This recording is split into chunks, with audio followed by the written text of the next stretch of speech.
Hello दोस्तों, मैं Ravi Kumar YouTube channel RK education से। आज हम बताना चाहते हैं त्रिकोणमिति के बारे में। कल मैंने त्रिकोणमिति का इंट्रोडक्शन बताया था कि क्या होगा, कैसे होगा, कौन सा फार्मूला यूज होगा और किस तरह से बनाएंगे। ठीक है, उसमें आज थोड़ा सा और हम बता देते हैं कि 8.1 जो है क्लास 10th के लिए 8.1 उसको हम किस तरह से बनाएंगे। ठीक है, देखिए ये कल हम लिए थे। ये कौन सा है? समकोण त्रिभुज है ना, ये है समकोण त्रिभुज। ठीक है, इसमें क्या करना था कि कल वाले में हम बताए थे कि इसको ए लेंगे, ये बी लेंगे और ये सी लेंगे। ये ए बी और सी, जहाँ की ए बी बराबर कितना होगा? 90 डिग्री होगा। ठीक है, बी बराबर 90 डिग्री होगा। अब यहाँ पे हम कल बताए थे कि जैसे यदि साइन ए हो तो ए का यूज हम किस तरह से करेंगे। तो उसके लिए क्या करना है, मान लीजिए कि साइन ए होगा तो यहाँ पे थीटा होगा तो सामने वाला क्या होगा? लंब होगा, उसके साइड वाला ये आधार होगा और ये कर्ण होगा। यदि थीटा फिर से एक देख लीजिए, यदि मान लीजिए कि थीटा सी पे हो, यानी कि कहा जाए कि साइन सी का मान ज्ञात करने के लिए तो क्या करेंगे? ए बी सी, ये 90 डिग्री है ना, ये सी और ये यहाँ पे थीटा होगा तो सामने वाला ये लंब होगा, ये आधार होगा और ये कर्ण होगा। ठीक है, ये दोनों होगा।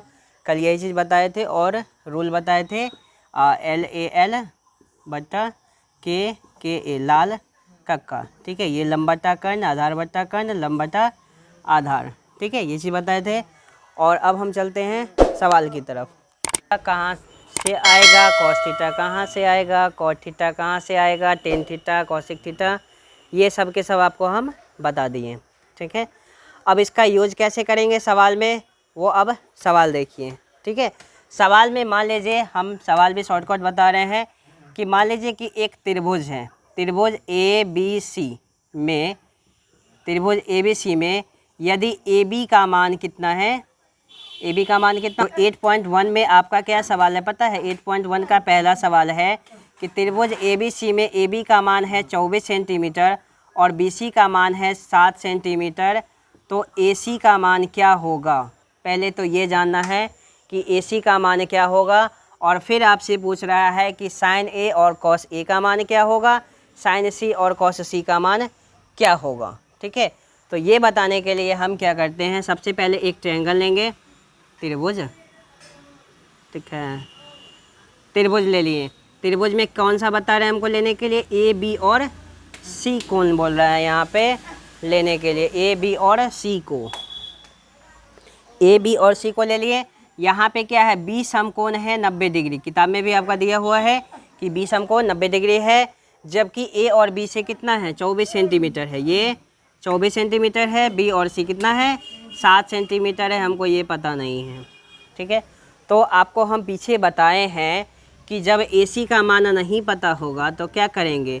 AB का स्क्वायर और BC का स्क्वायर को जोड़ देंगे दोनों को। यही फार्मूला है आपका, AC का स्क्वायर बराबर AB का स्क्वायर प्लस BC का स्क्वायर। तो यहाँ पे क्या होगा?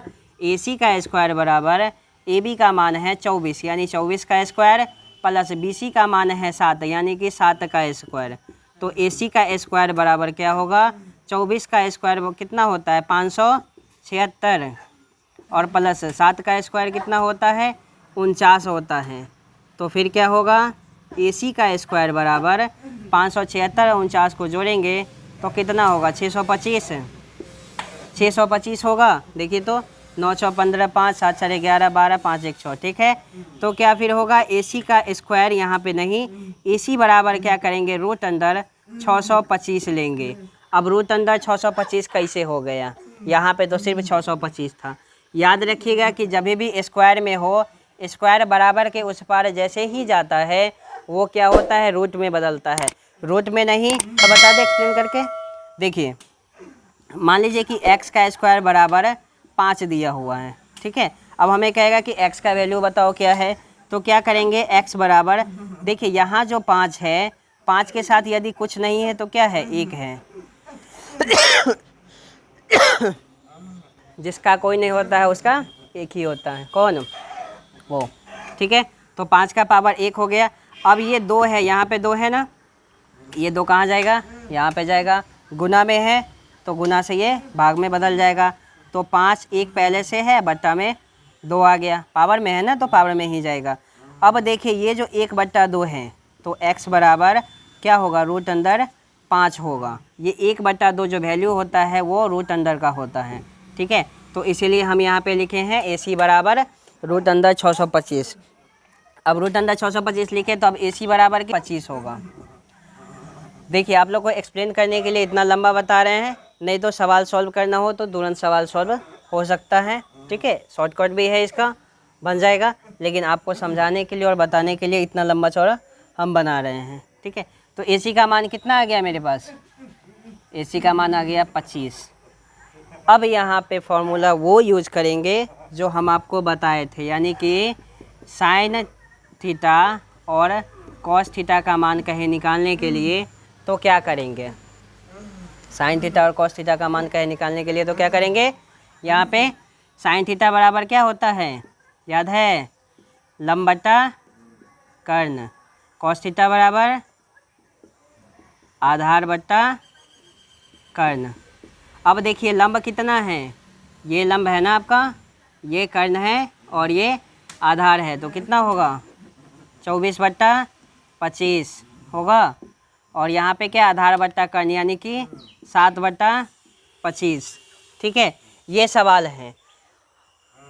तो इस तरह से ये सवाल बनेगा 8.1 का पहला सवाल इसी तरह का है। फिर आगे हम क्या करेंगे? 10th के लिए जो सवाल हम बना रहे हैं एक एक करके, जो बुक का सवाल है वो सवाल हम बना करके देंगे आपको एक एक करके। जो भी आपको प्रॉब्लम हो, जहाँ भी डाउट्स नज़र आता हो, आप कमेंट्स बॉक्स में वो दीजिए, हम उसका वीडियो के माध्यम से आपको हम रूबरू कराएंगे, बताएंगे। तो बता दिए, लेकिन बीच में एक चीज़ हम नहीं बताए हैं। वो क्या नहीं बताए हैं? बताते हैं।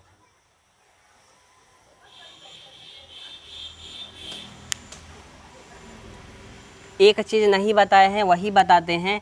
वो हम क्या बताते हैं कि इसमें थोड़ा सा फेरबदल होता है, उल्टा पुल्टा। उल्टा पुल्टा क्या होता है पता है? जैसे कि ये त्रिभुज है, ठीक है, त्रिभुज है ना, त्रिभुज ये क्या है? A है, B है, C है। ये लंबाई हो गया, ये आधार हो गया, ये ऊंचाई हो गया, है ना। अब यहाँ पे हम आपको अभी तक क्या बताए हैं? साइन थीटा, साइन थीटा के बारे में बताया ना। अब साइन थीटा के जगह पे यदि हमको दे दे कि साइन A बराबर क्या होगा, ठीक है, या दे दे कि साइन C बराबर क्या होगा, या कह दे कि टेन A बराबर क्या होगा, तो हम क्या करेंगे? ये सब यदि यहाँ आ जाए तो हम क्या करेंगे? फिर तो खोजते रह जाएंगे ना। खोजना नहीं है, जानना है।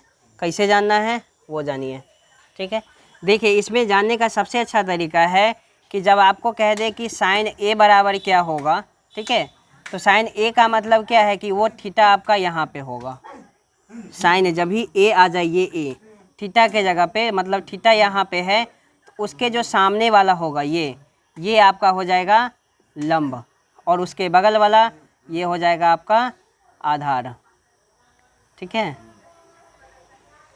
वो लंब हो जाएगा, ये आधार हो जाएगा। यदि आपको ये तो साइन A का हो गया, अब कह दे साइन C के बारे में, C क्या होगा, तो C के लिए क्या करेंगे? C के लिए थीटा यहाँ पे होगा तो सामने वाला लंब होगा, यानी कि जो पहला स्थिति था उसी स्थिति में वो रहेगा। सिर्फ यदि A पूछ दिया जाए तो। यहाँ पे ज़रूरी नहीं है कि A B और C ही होगा, हो सके तो यहाँ पे P Q R भी होगा, X Y Z भी होगा। ठीक है, कुछ भी पूछ सकता है, ज़रूरी नहीं है कि वहाँ पे, लेकिन कंफ्यूज नहीं होइएगा। बस यही चीज़ याद रखिएगा कि यदि P Q R है तो यहाँ पे क्या आ जाएगा? मान लो कि ट्रेंगल बना दिए ये P Q R, यदि आपसे R पूछा जा रहा है तो इसका थीटा यहाँ पे होगा, और यदि P पूछ रहा है तो इसका थीटा यहाँ पे होगा, है ना। तो इस तरह से होगा, इसी तरह से सब सवाल बनेगा। तो आज का इंट्रोडक्शन यही समाप्त होता है। आप बनाइए 8.1 को, जो भी प्रॉब्लम है आप हमसे पूछिए, ठीक है। बाकी जो होगा हम फिर अगले वीडियो में बनाएंगे।